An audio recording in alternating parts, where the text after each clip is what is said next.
Hello students, welcome back. तो हम physics का पेपर डिस्कस करने जा रहे हैं जेई मेन 2020। तो 3 सितंबर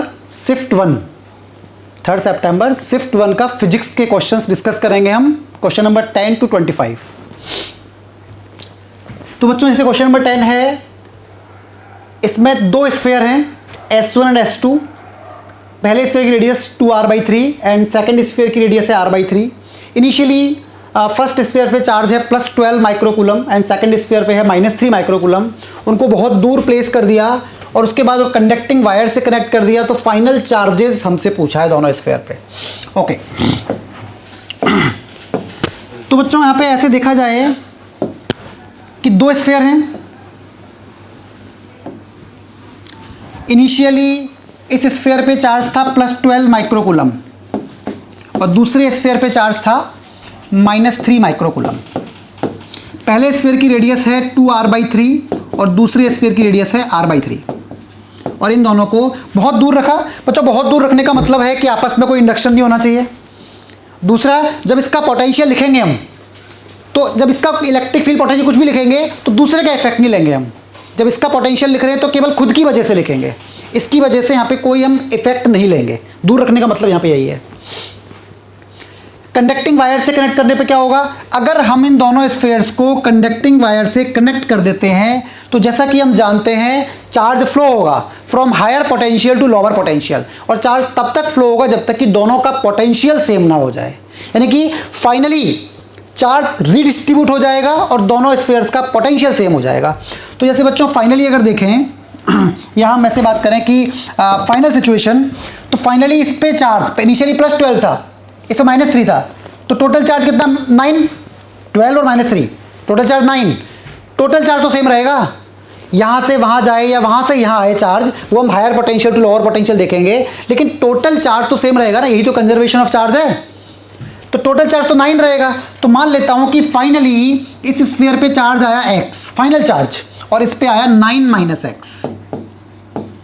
फाइनली इस स्फीयर पे आया x और उस पे आया 9 - x।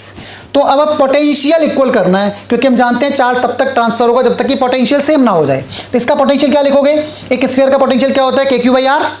तो इसका पोटेंशियल क्या लिखोगे, q की जगह x और रेडियस है इसकी 2r/3 इज इक्वल टू, इसका पोटेंशियल क्या लिखोगे, k 9 - x अपॉन r/3। तो बच्चों यहाँ से k से सॉल्व करके इसको देख सकते हो कि x की वैल्यू यहाँ से हमें मिल जाएगी 6 माइक्रोकूलम। x की वैल्यू यहाँ से हमें मिल गई 6 माइक्रोकूलम। तो इसका मतलब after these two conductors or these two spheres are connected by wire, charges on them will be 6 microcoulomb and 3 microcoulomb. इस पे 6, इस पे 3, तो answer will be 3rd। Next question, pressure inside 2 soap bubbles is 1.01 atm and 1.02 atm। बच्चों दो soap bubble हैं, उनके अंदर प्रेशर दिया हुआ है 1.01 1.02 atm। तो उनके वॉल्यूम का रेशो बताना है।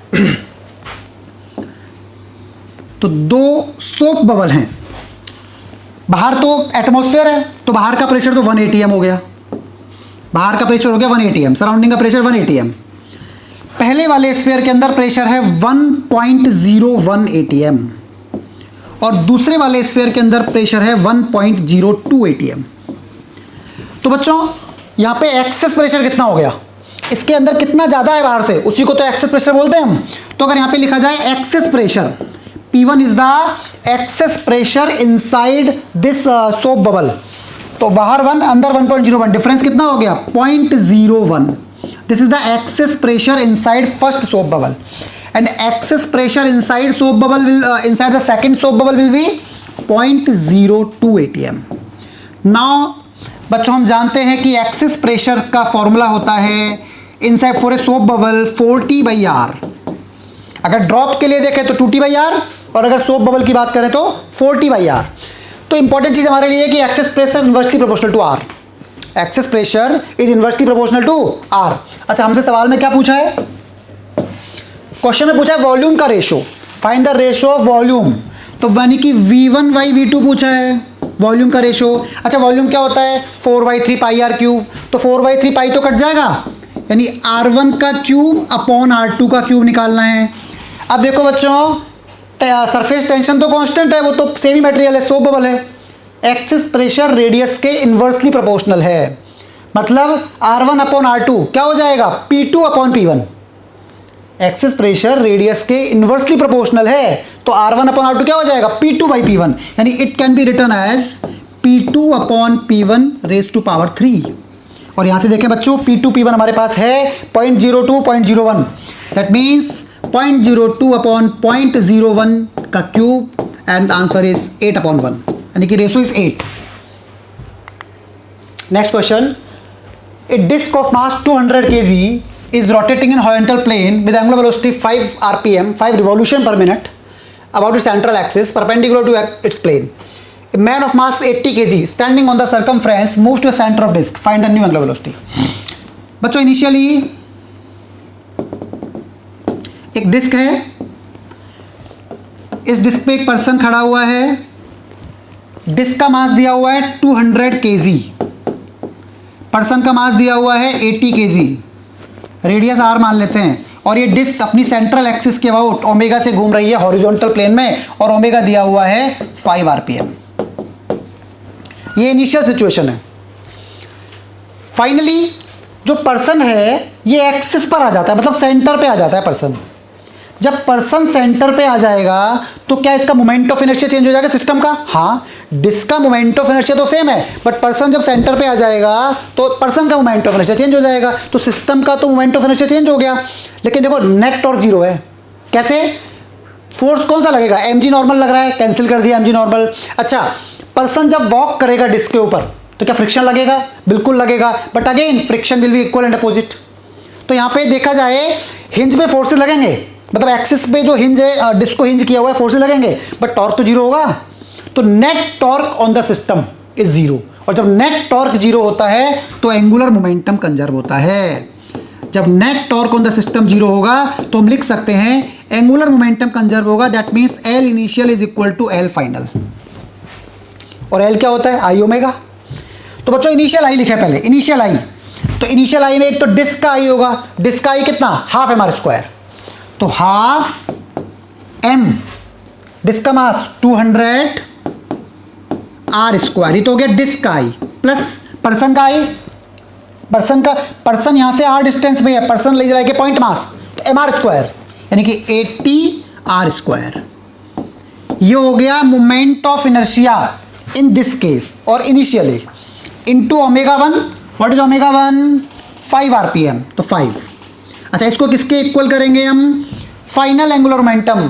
तो फाइनल एंगुलर मोमेंटम में जब पर्सन सेंटर पे आ जाएगा तो पर्सन का मोमेंट ऑफ इनर्शिया तो जीरो हो गया, केवल किसका बचा? डिस्क का। और डिस्क का कितना है? Same to same, half 200 R square और इंटू ओमेगा 2। अच्छा, पर्सन का मोमेंट ऑफ इनर्शिया जीरो हो चुका है, पर्सन एक्सेस पे आ गया है, into omega 2। What is omega 2? वो निकालना है ओमेगा 2 हमें, न्यू एंगुलर वेलोसिटी क्या होगी। अच्छा बच्चों, इसको सॉल्व करेंगे तो this is 180 and this is 100, 9 RPM, omega 2 equal to 9 RPM, that is the answer. Next question, PN junction diode when forward biased has a drop of 0.5 volt which is assumed to be independent of current। बच्चों एक PN junction diode है, उसको forward biasing में उसके across voltage होता है 0.5 volt, और ऐसा दिया हुआ है कि ये जो पोटेंशियल ड्रॉप है 0.5 वोल्ट का, ये करंट पे डिपेंड नहीं करेगा, यानी कि इससे करंट ज़्यादा पास करे चाहे कम पास करे, इस डायोड के अक्रॉस पोटेंशियल डिफरेंस तो 0.5 वोल्ट ही रहेगा। अगर मैक्सिमम करंट जो पास कर सकते हैं वो है 10 मिली एम्पेयर, यानी कि इस डायोड से 10 मिली एम्पेयर से ज़्यादा करंट हम पास नहीं कर सकते हैं, अदरवाइज ये डैमेज हो जाएगा हीटिंग से। इसके बाद बोला गया कि अगर 1.5 की बैटरी हम लगा देते हैं तो एक, अच्छा, रेजिस्टेंस सीरीज में कितना जोड़ना चाहिए ताकि ये डायोड डैमेज ना हो, क्योंकि देखो अगर रेजिस्टेंस कम हुआ तो सर्किट में करंट ज़्यादा हो जाएगा, और अगर 10 मिली एम्पेयर से करंट ज़्यादा हो गया तो डायोड डैमेज हो जाएगा।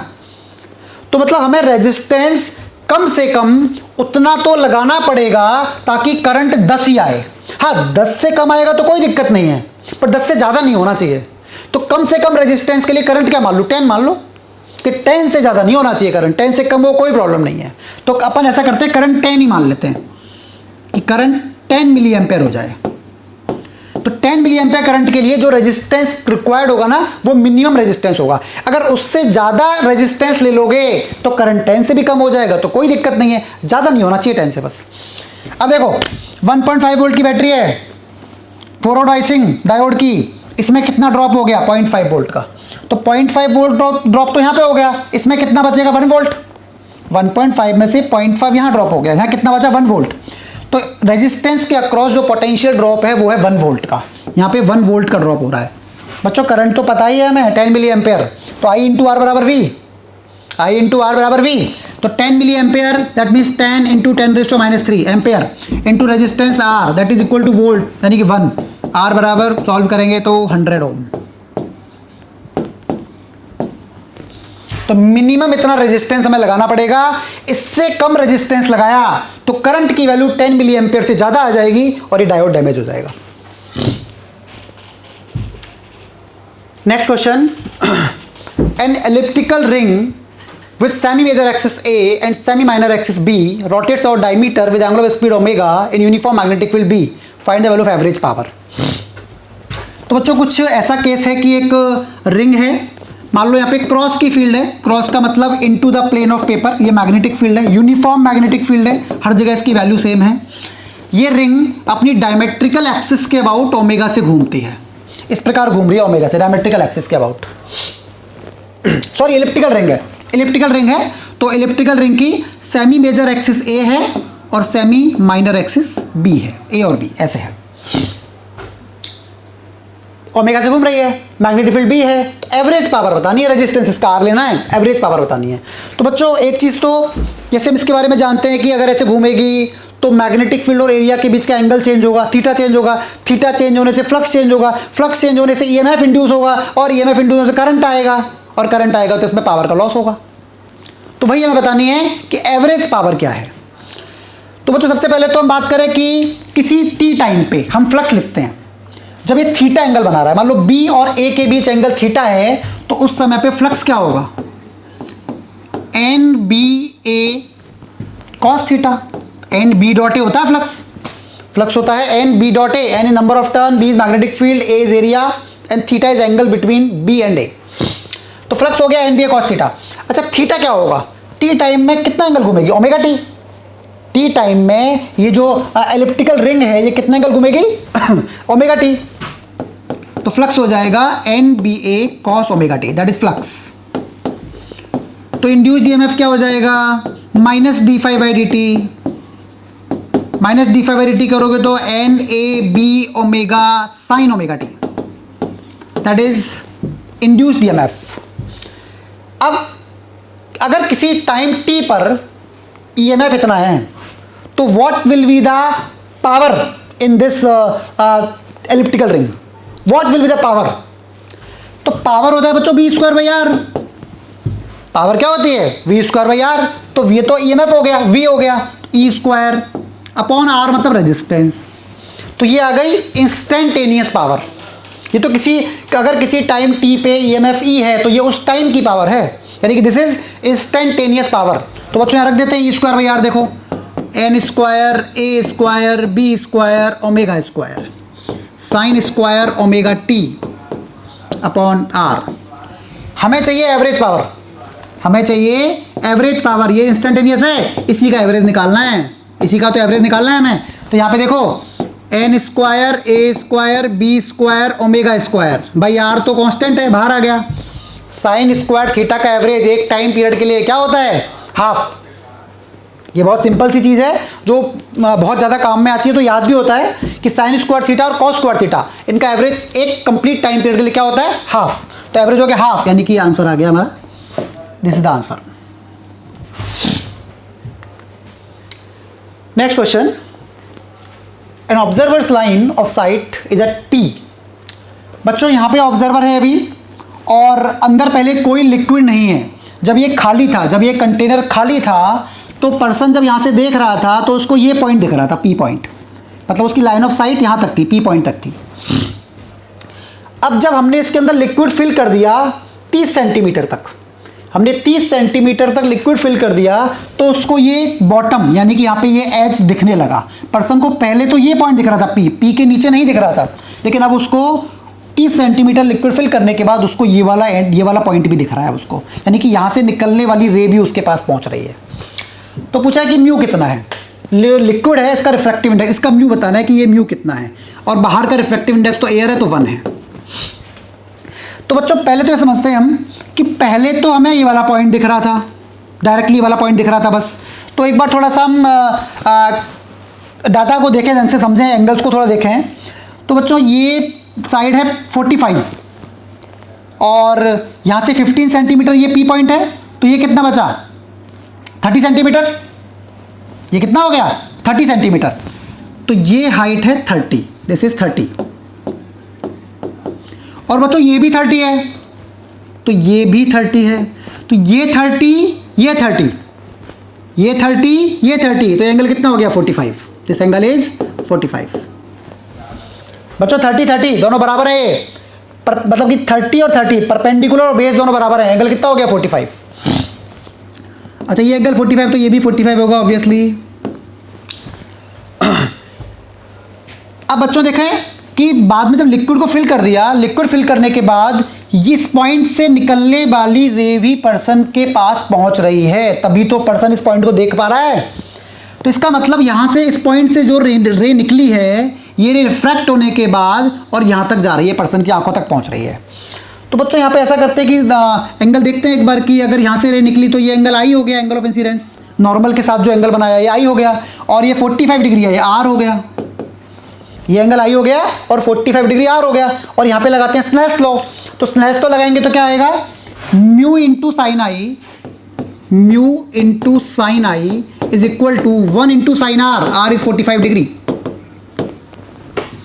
तो ये आ गया स्नेल्स लॉ। अच्छा यहाँ पे मुझे म्यू तो निकालना है, अब आई देखते हैं। आई बच्चों ये एंगल ध्यान से देखें, ये 30 है 30, ये 30 ये 30, ये एंगल 45। तो बच्चों ये देखो ये 15 बचा, ये पूरा 45 है, ये 30 हो गया, तो ये कितना बचा 15, और ये एंगल 45 है, इसका मतलब ये भी तो 15 है, मतलब ये जो रे है ना बिल्कुल मिड, इसके बिल्कुल मिड में स्ट्राइक कर रही है, बिल्कुल मिड वाली रे है जो बिल्कुल मिडिल में आ रही है। तो ये 15 हो गया। अच्छा मुझे आई चाहिए, आई को ध्यान से देखते हैं, मुझे आई एंगल चाहिए, तो ये 15 है, ये 15 तो ये भी 15 ना, तो ये भी 15 हो गया, और ये डिस्टेंस 30 है, ये 15 है और ये डिस्टेंस 30 है। तो बच्चों इस ट्रायंगल में देखो tan i is equal to 15/30, tan i is equal to 15/30, that means half. अगर tan i हाफ है तो what will be the value of sin i, triangle से देख सकते हैं हम, ये i है, tan i equal to half, तो 1/2, तो ये हो गया √5 √2² + 1² पाइथागोरस। तो यहाँ से sin i क्या आ रहा है, sin i is equal to 1/√5 perpendicular upon hypotenuse. तो sin i की जगह 1/√5 प्लेस कर दो यहाँ पे, तो इसको यहाँ पे रख देते हैं। तो बच्चों क्या आएगा, mu into 1/√5 is equal to 1/√2, and after solving this mu equal to √5/2, that is the answer.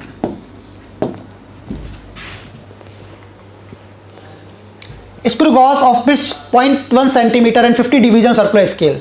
एक स्क्रू गॉज है बच्चों जिसकी पिच हमें दी हुई है 0.1 centimetre and number of division on circular scale ये दिया हुआ है 50। इससे हमने किसी ऑब्जेक्ट की थिकनेस को मेजर किया, तो बोला कि कौन सा मेजरमेंट पॉसिबल है, मतलब कौन सी रीडिंग इस स्क्रू गॉज की हो सकती है, कौन सी रीडिंग इस स्क्रू गॉज से आएगी। तो जो पिच दिया हुआ है और number of turns number of divisions दिया हुआ है सर्कुलर स्केल पे, तो यहां से क्या हम लीस्ट काउंट निकाल सकते हैं। Least count of the screw gauge will be pitch upon number of divisions of circular scale. तो पिच है 0.1 और ये है 50, तो बच्चों सॉल्व करके क्या आ रहा है 0.002 centimetre. This is the least count. अच्छा लीस्ट काउंट का मतलब होता है कि मिनिमम इतनी वैल्यू मेजर कर सकता है। अब ये स्क्रू गॉज कोई भी रीडिंग लेगा तो वो इसी के मल्टीपल्स में आएंगे ना। अब ये स्क्रू गॉज अगर कोई भी रीडिंग लेगा, इस स्क्रू गॉज से तुम कुछ भी मेजर करोगे तो रीडिंग जो होंगी वो इसी के मल्टीपल में आएंगे ना।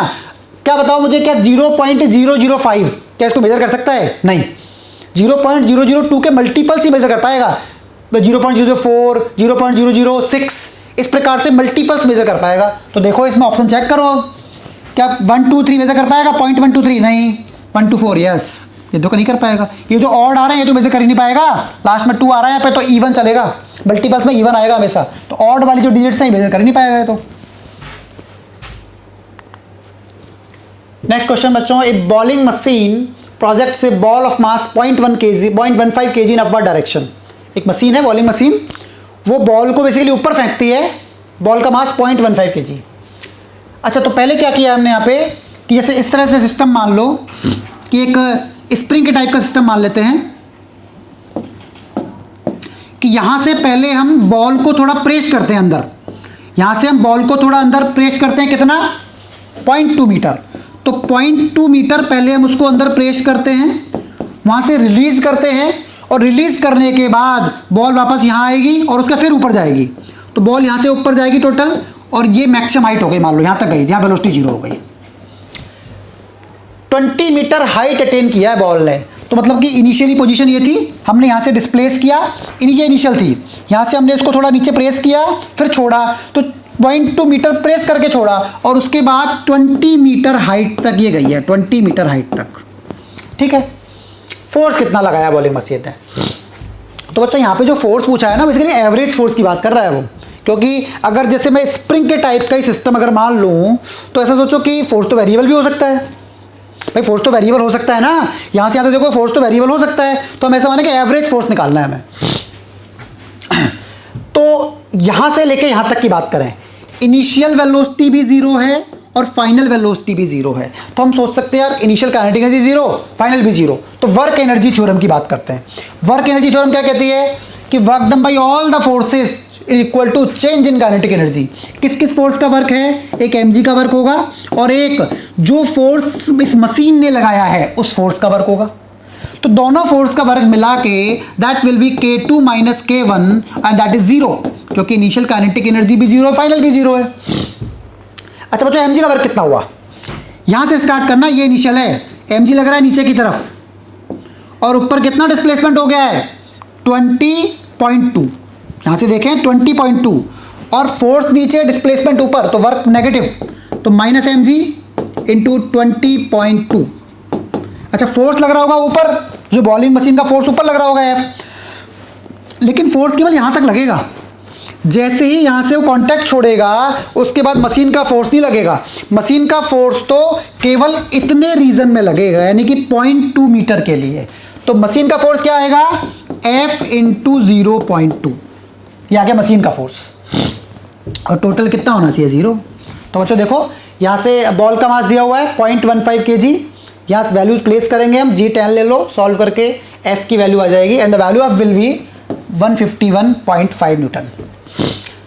बच्चों ये क्वेश्चंस बेसिकली मेमोरी बेस्ड हैं, तो हो सकता है कि एक्चुअल जो क्वेश्चन जेईई मेन के एग्जाम में आया हो उनसे डाटा थोड़ा डिफरेंट हो, क्योंकि बच्चों से इनपुट लेके क्वेश्चन बनाए गए हैं, तो हो सकता है थोड़ा डाटा में थोड़ा बहुत इधर उधर हो सकता है। Question number 18, the hollow cylinder of length L and inner and outer radius R1 R2, find resistance of cylinder if current flows radially outward in the cylinder, resistivity is rho। तो बच्चों एक सिलेंड्रिकल सेल है basically, जिसका inner radius R1 है, outer radius R2 है। तो ऐसा समझें कि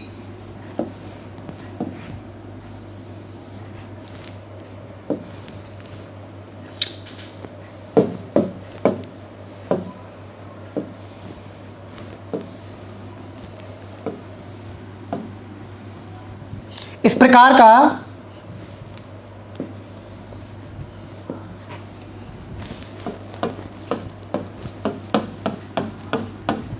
बच्चों, इस प्रकार का एक सिलेंड्रिकल सेल है जिसका इनर रेडियस R1 है और आउटर रेडियस R2 है। इस प्रकार की एक शेल है जिसकी इनर रेडियस R1 है और आउटर रेडियस R2 है। अच्छा, जो बीच में मटेरियल है, इस मटेरियल की रेजिस्टिविटी दी हुई है रो, सिलेंडर की लेंथ L, और हमें बताना है कि इसका रेजिस्टेंस कितना होगा। करंट ऐसे नहीं जा रहा है, करंट जा रहा है रेडियली आउटवर्ड, यानी जो करंट का डायरेक्शन है वो इस प्रकार है, ऐसे बाहर की तरफ ऐसे जा रहा है करंट, रेडियली आउटवर्ड, ऐसे उधर रेडियली आउटवर्ड, मतलब हर डायरेक्शन में, बेसिकली 3D में जा रहा है करंट, ऐसे हर तरफ रेडियली आउटवर्ड, हर जगह रेडियली आउटवर्ड जा रहा है। तो इसका रेजिस्टेंस बताना है हमें। तो बच्चों देखो, यहाँ पे हम डायरेक्टली हमेशा सोचेंगे रेजिस्टेंस का फॉर्मूला तो रो एल बाई ए होता है। लेंथ तो ठीक है, बट एरिया क्या लोगे? एरिया तो अगर तुम छोटे छोटे सिलेंडर मानते जाओगे तो एरिया तो चेंज होता जाएगा। जो सिलेंडर मानोगे उसका एरिया क्या होगा? 2πRL, बट यहाँ पे रेडियस तो सिलेंडर की चेंज होती जा रही है। सिलेंडर धीरे धीरे, अगर तुम एक सिलेंडर एज्यूम करोगे, बीच में मानते जाओगे तो रेडियस तो बढ़ती जाएगी उसकी। तो यानी इसका मतलब क्या हुआ कि एलिमेंट लेके करना पड़ेगा, इंटीग्रेट करके इसको करना पड़ेगा। तो ऐसा करते हैं, x के बाद dx, यहाँ से सेंटर से यानी कि एक्सिस से x के बाद एक dx विड्थ का हम एक सिलेंडर बना लेते हैं, x के बाद dx विड्थ का।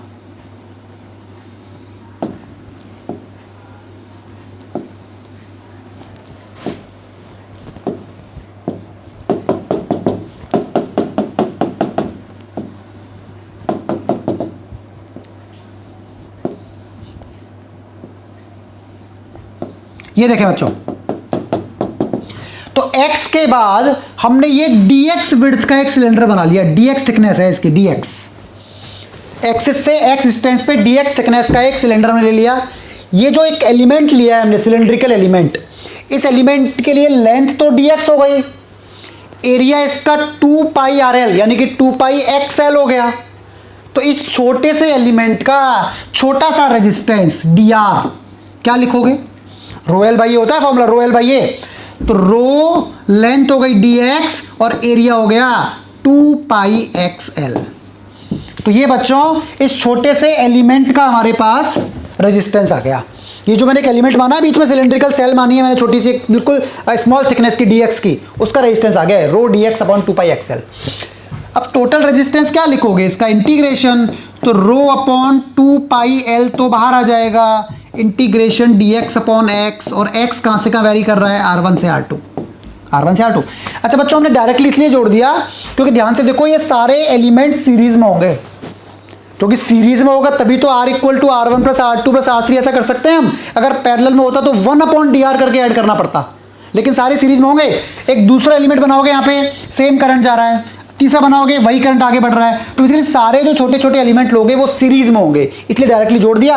और सॉल्व करके जो वैल्यू आएगी, इंटीग्रेट कर लोगे इसको, rho upon 2πL ln R2 upon R1, that is the final answer. Next question, in YDSC wavelength of light used is 500 nanometer and separation between slits is very easy question। हमें lambda दिया हुआ है 500 nanometre यानी कि 500 into 10⁻⁻9 metre.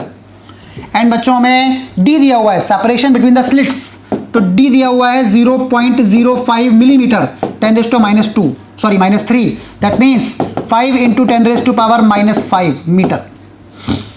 Angular fringe width पूछी है, तो बच्चों एंगुलर फ्रिंज विड्थ क्या होती है? Angular fringe width is lambda by D. तो लैम्डा है 500 इंटू 10⁻⁻9, डी है 5 into 10⁻5, it will mean radian. और बच्चों इस रेडियन को फिर तुम डिग्री में कन्वर्ट कर लोगे, ये रेडियन में आ जाएगा ऐसे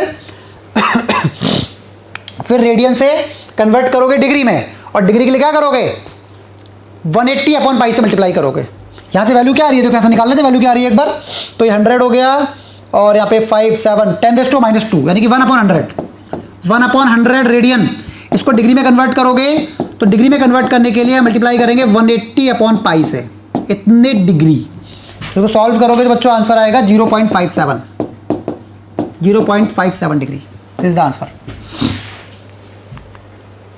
next question, 9/16 portion of a radio active sample remains undecayed after time t।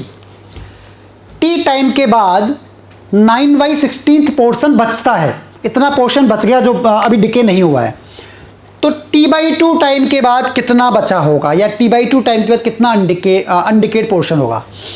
तो बच्चों ये एक बहुत ही आसान क्वेश्चन है, बिल्कुल कॉन्सेप्ट बेस्ड है, कि अगर ये बात हम जानते हैं कि इक्वल टाइम में जैसे मान लो फर्स्ट टी सेकंड में अगर कोई चीज़ हाफ होती है तो अगले टी सेकंड में फिर उसकी हाफ हो जाएगी, फिर अगले टी सेकंड में उसकी हाफ हो जाएगी। मतलब इक्वल टाइम में वो इक्वल फ्रैक्शन डिके होता जाता है, इक्वल इंटरवल्स में इक्वल फ्रैक्शन डिके होता है। ये बहुत सिंपल सा कॉन्सेप्ट है लेकिन उसी बेस्ड है कि इक्वल इंटरवल ऑफ टाइम में इक्वल फ्रैक्शन डिके होता है। जैसे मान लो पहले t/2 टाइम में या इनिशियली t=0 पे मान लो n0 थे, t=0 पे मान लो n0 थे, t=t/2 पे मैंने बोला कि t/2 पे f फ्रैक्शन बचता है, इसका f फ्रैक्शन बचता है, f फ्रैक्शन बचता है मतलब इसका f टाइम्स बचता है। तो t/2 टाइम के बाद मान लो fn0 हो गया। समझने की कोशिश करें, बहुत सिंपल चीज़ है। 0 मान लो n0 था, मैंने बोला कि t/2 सेकंड में या t/2 टाइम में उसका f फ्रैक्शन स्मॉल f इतना फ्रैक्शन बच जाता है, मतलब इतना अनडिकेड है। तो इतने टाइम में कितना हो गया, इतने समय के बाद fn0। अब अगर t/2 सेकंड में f फ्रैक्शन बचता है तो अगले t/2 सेकंड में भी फिर उसका f बचेगा। इसका मतलब अगर t=t पे देखोगे यानी कि नेक्स्ट t/2 सेकंड उसमें फिर इसका f टाइम्स बचेगा, यानी f टाइम्स का मतलब हो गया f² n0, इतना बचेगा। t सेकंड के बाद इतना बचेगा। और ये कितना दिया हुआ है t सेकंड के बाद, 9/16, यानी क्या हुआ 9/16 n0 इतना बचा, और वो किसके बराबर है, f² n0।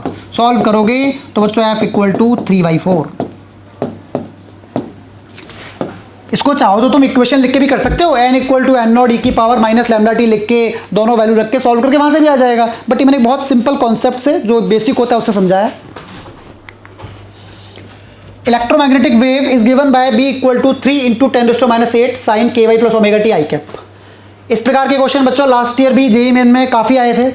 तो बहुत आसान क्वेश्चन है कि मैग्नेटिक फील्ड दी हुई है, मैग्नेटिक फील्ड दी हुई है किस डायरेक्शन में, आई कैप। जो मैग्नेटिक फील्ड है जैसे मान लो बना लेते हैं ये x डायरेक्शन है, ये y डायरेक्शन है, तो z कहाँ होगा, आउटवर्ड। जो पॉजिटिव z होगा आउटवर्ड होगा। तो मैग्नेटिक फील्ड है i डायरेक्शन में, तो बच्चों इस डायरेक्शन में आ गई मैग्नेटिक फील्ड। अच्छा वेव किस डायरेक्शन में जा रही है, यानी कि जो c है, c वेव की स्पीड, एनर्जी प्रोपेगेशन का डायरेक्शन वो क्या है, ky + ωt। अगर ky + ωt है तो कौन सा डायरेक्शन है, -y।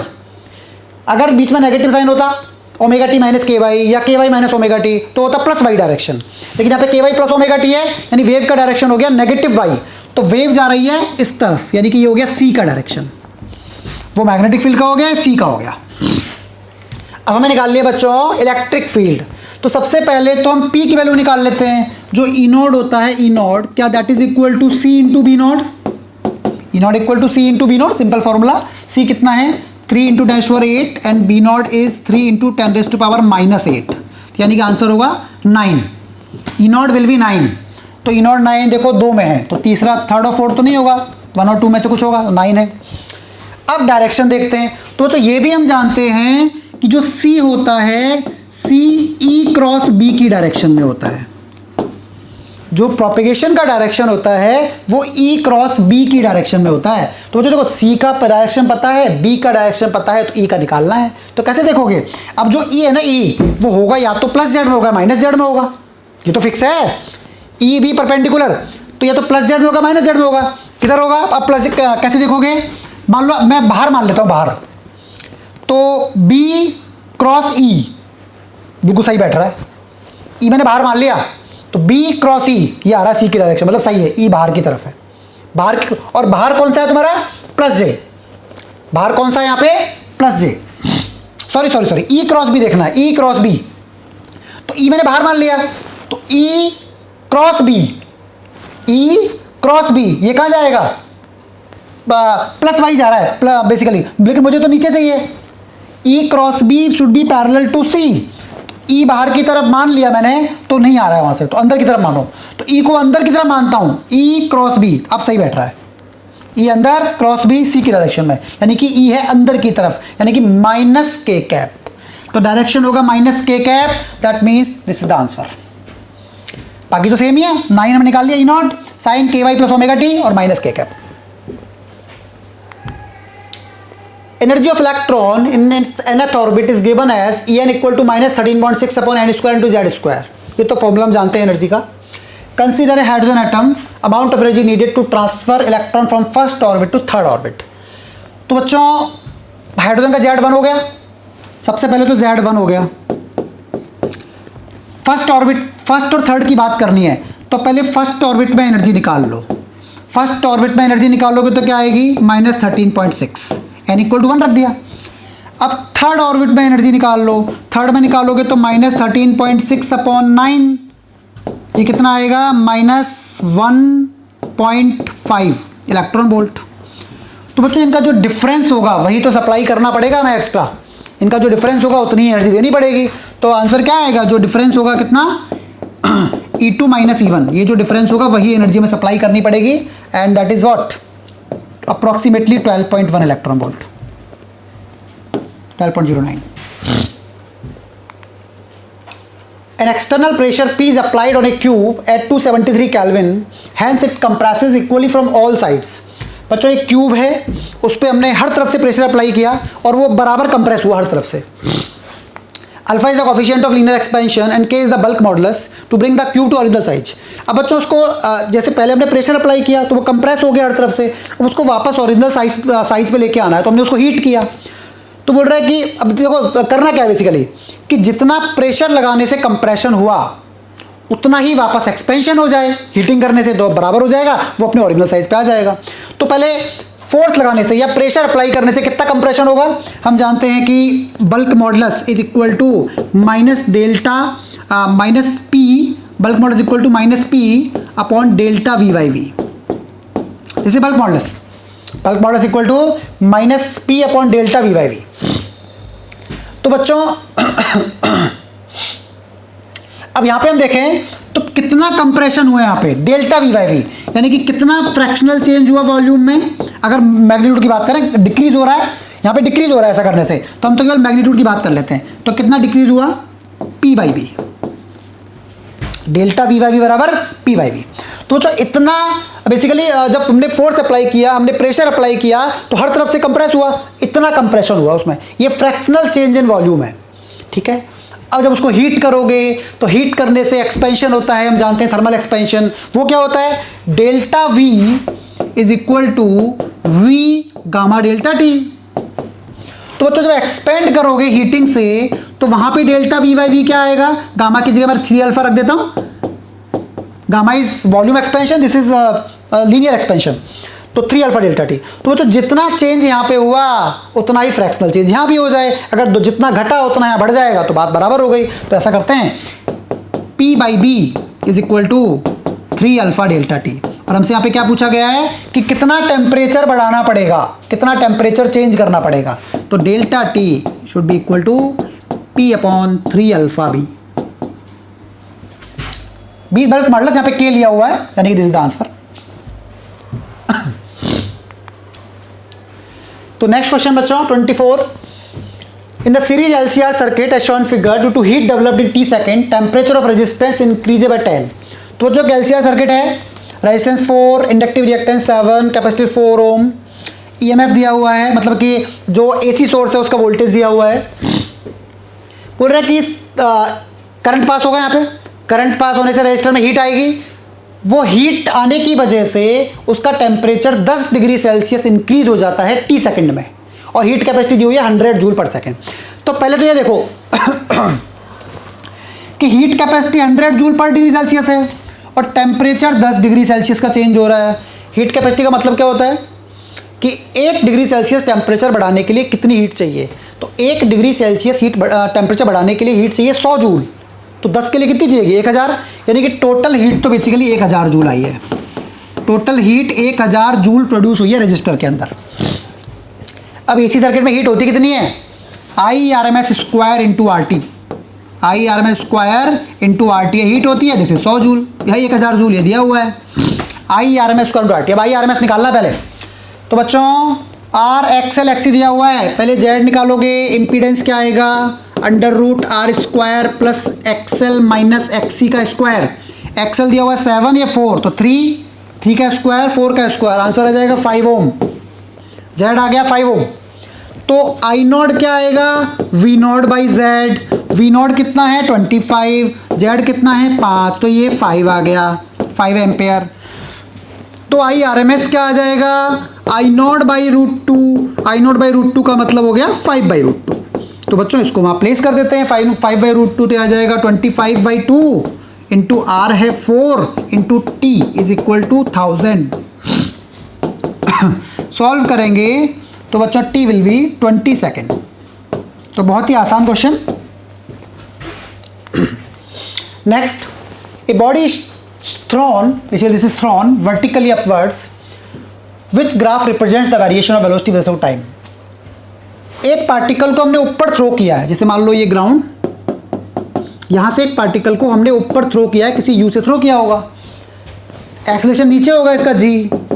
पार्टिकल का पाथ कैसा होगा, ऊपर जाएगा, ऊपर रुकेगा यानी कि इंस्टेंटेनियस रेस्ट पे आएगा और फिर पार्टिकल वापस आ जाएगा। पार्टिकल का पाथ ऐसा होगा। हमें ग्राफ पूछा है वीटी कर्व।